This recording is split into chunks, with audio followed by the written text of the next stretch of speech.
First on reporter. ക്ഷേത്രങ്ങളിലെ അമൂല്യ വസ്തുക്കളുടെ കണക്കെടുപ്പിന് Devaswom board പരിശോധനയ്ക്ക് വിദഗ്ധ സമിതി രൂപീകരിക്കും. തിരുവാഭരണം കമ്മീഷണർ ശുപാർശ ദേവസ്വം ബോർഡ് പ്രസിഡന്റിന് കൈമാറി.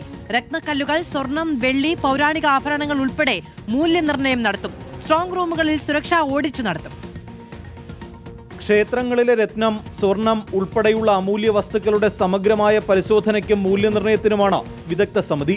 16 സ്ട്രോങ് റൂമുകളിലാണ് അമൂല്യ വസ്തുക്കൾ സൂക്ഷിച്ചിട്ടുള്ളത്. ഇവയുടെ ഇനം, തൂക്കം എന്നിവ ക്രോഡീകരിക്കപ്പെട്ടിട്ടില്ല. സ്വർണത്തിന്റെയും വെള്ളിയുടെയും വിവരങ്ങൾ എക്സിക്യൂട്ടീവ് ഓഫീസർമാരുടെയും അഡ്മിനിസ്ട്രേറ്റീവ് ഓഫീസർമാരുടെയും പക്കൽ മാത്രമാണ് ഉള്ളത്. പൗരാണിക ആഭരണങ്ങളുടെയും വിലപിടിപ്പുള്ള രത്നക്കല്ലുകളുടെയും മൂല്യം കണക്കാക്കിയിട്ടില്ല. രാജഭരണകാലത്ത് സമർപ്പിച്ച ആഭരണങ്ങളാണ് പലതും. പഞ്ചലോക വിഗ്രഹങ്ങളുടെയും ആനക്കൊമ്പുകളുടെയും മൂല്യവും കണക്കാക്കണം.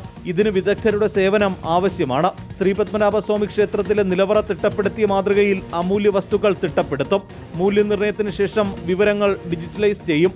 വിവിധ മേഖലകളിലെ വിദഗ്ധർ ഉൾപ്പെടുന്നതാകും സമിതി. എല്ലാ സ്ട്രോങ് റൂമുകളുടെയും സമഗ്രമായ സുരക്ഷാ ഓഡിറ്റ് നടത്തും. ഇതിനായി പോലീസിന്റെ സേവനം തേടും. സംസ്ഥാന സർക്കാരിനും സംസ്ഥാന പോലീസ് മേധാവിക്കും കത്തു നൽകും. പരിശോധനയ്ക്ക് ശേഷം ആവശ്യമെങ്കിൽ സ്ഥിരം പോലീസ് സുരക്ഷ തേടാനാണ് ആലോചന. MG Pratheesh, reporter, Thiruvananthapuram.